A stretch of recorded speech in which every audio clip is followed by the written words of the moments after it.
Hi there, it's Llarold. Today I'm going to give a quick rundown on some important things I think everyone can and should do while they're getting ready for Dragonflight to come out on November 28th. These are all the things that I'm doing to prepare for the expansion release, so I thought I would share them just so that other people can do what I'm doing to prepare for a great start to an awesome new expansion. I've broken this up into three main categories, and here they are. Wrapping up unfinished business, preparing your characters, and preparing yourself. Let's just start with that first one, wrapping up unfinished business. There's a lot of stuff that people probably missed throughout Shadowlands. I certainly did. Some of it's hidden behind achievements, some of it's hidden just on random mobs. To that end, I've been looking and just frankly spending a lot of time browsing the collections tabs in-game for mounts, pets, toys, transmog, etc. Just going through and finding stuff that I missed that was available in Shadowlands. Some of this stuff is hidden behind reputation grinds, which are a thing that you could do once Dragonflight is out, but you're probably not going to want to go back to Shadowlands for a long time. So finishing up reputation grinds in areas like the Maw, Korthia, Zereth Mortis, and getting those Paragon caches so you can get some pretty cool looking mounts and pets now, when you don't have new stuff to do that you would rather spend your time on, is a good idea. I also just recently started figuring out what protoform synthesis is in Zereth Mortis and how it works, and it's a source of some incredibly cool and rare mounts and pets, and I wish I'd gotten to it earlier. I really like it as a system. An add-on I really recommend for doing all of this stuff is Handy Notes. It's pretty simple to use. I'll kind of show off how it looks here. Basically, it just puts little icons all around your map that show off rare mobs or treasures, and if you mouse over them for things that are a little more complicated, they'll give you a nice brief instruction on how it functions. This is a great add-on. It even tells you if you've already completed the thing that's there and, maybe there's nothing left to collect, no reason to bother with it. Really nice. Some other things that you can do just in terms of wrapping up the unfinished business are, quest lines. You can finish up Torghast, say there are some achievements or mounts that you haven't gotten there. There's a particularly cool title for the meta achievement for Torghast, which is Tower Ranger. I really like that one. That was definitely worth all the grinding out of all the achievements for Torghast to get. You can also finish up playing with all the Covenant Sanctum buildings. I didn't really bother with any of the Necrolord or Vinthyr Covenant Sanctum buildings until just the last couple of weeks, and they're pretty cool. Also, they give a lot of achievements, mounts, pets, and transmogs, and so on, so if you are somebody who likes to collect that sort of thing, making sure that you've done all of the stuff associated with the Covenant Sanctum buildings is definitely worth your time. There's a lot of rewards there.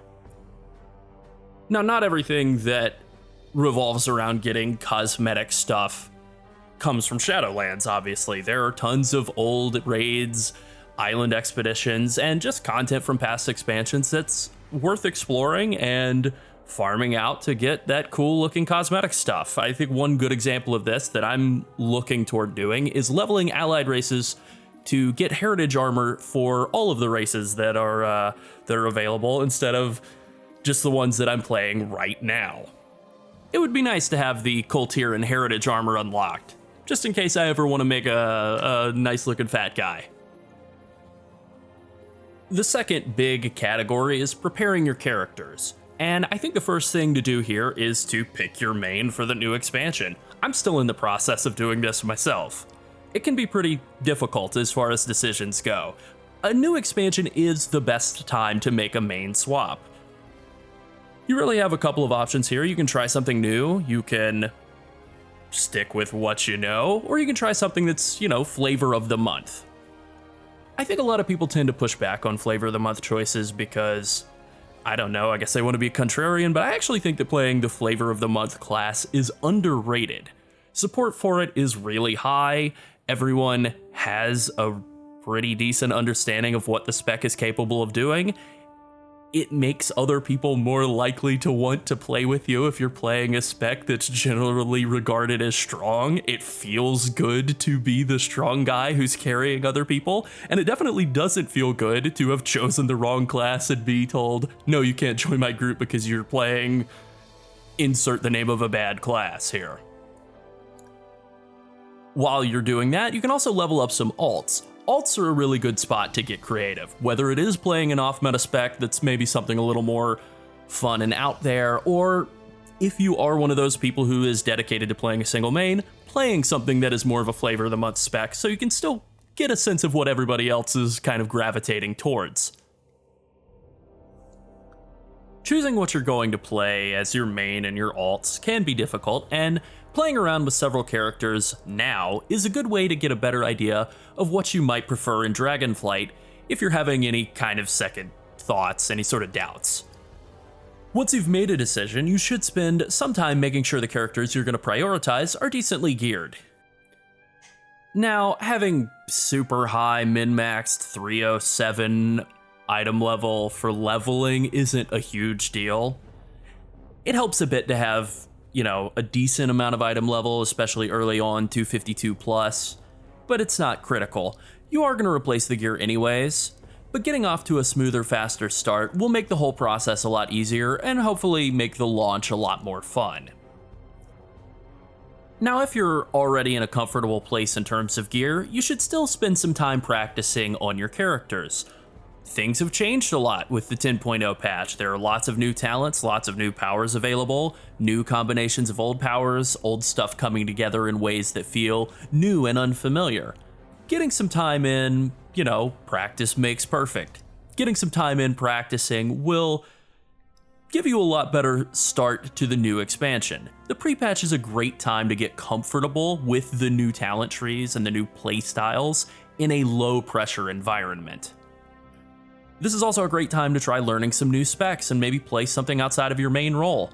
I've been playing around with Windwalker Monk and Fury Warrior and Feral Druid, which are all specs that I've barely played at all in the last couple of years. It's really nice to be able to get pretty much all of the power that's available to these off specs just for swapping your talents around, and it's pretty fun being able to swap those talents around freely and just sort of see how each of the different possible playstyles within these different specs that I'm not as familiar with handle.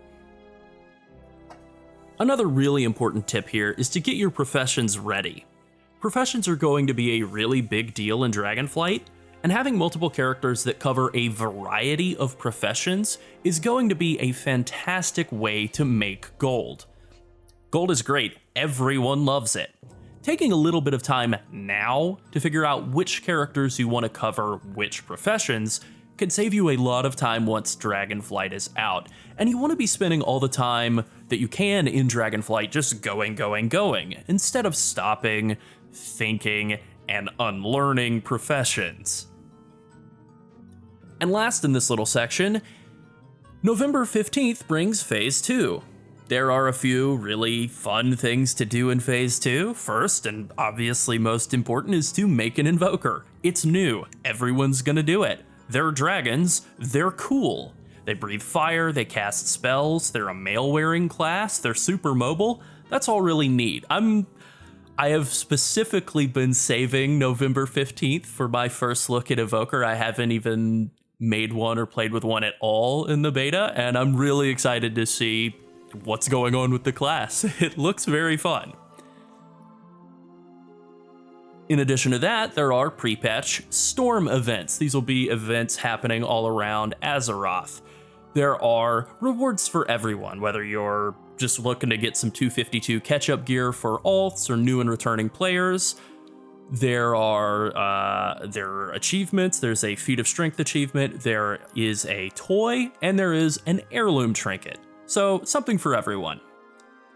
There will also be a new dungeon at level 60, Uldaman, Legacy of Tyr, which is a pretty cool little dungeon that gives a nice modern rework to a vanilla dungeon, or at least a vanilla dungeon's architecture. Pretty cool. And finally, prepare yourself. There are a handful of things that you can do on more of an account wide level and a personal level to get prepared for the expansion. First and foremost is to set up your UI. Seeing the game is a pretty important part of playing it for most people. With the 10.0 patch bringing the newly revamped UI, this is a great time to expand on the way that your UI and your interface are set up. Maybe you have some add-ons that are not super efficient, they're a little older or outdated.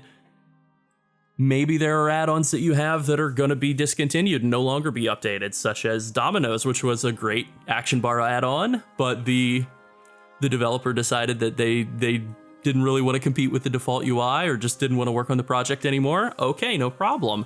You can either replace add-ons that are in that situation, or you can switch to the new default UI.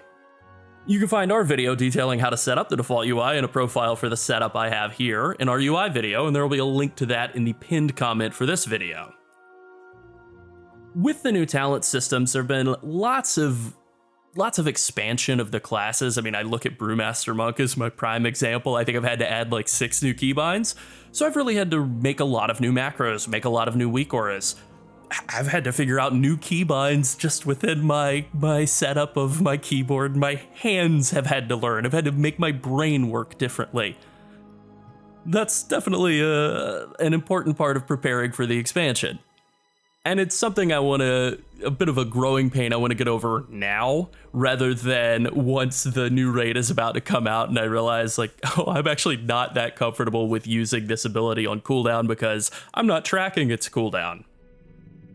And finally, you should figure out a leveling plan. This is definitely something you're going to want to take care of closer to the expansion release. But you have to ask yourself some questions. Do you want to follow a guide or figure things out yourself?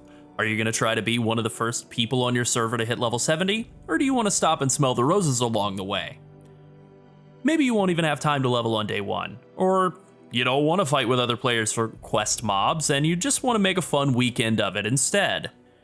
Keep in mind that your best laid plans for leveling may change, depending on server status, how many people are trying to play at once, and any bugs that Blizzard may have to fix during the initial launch.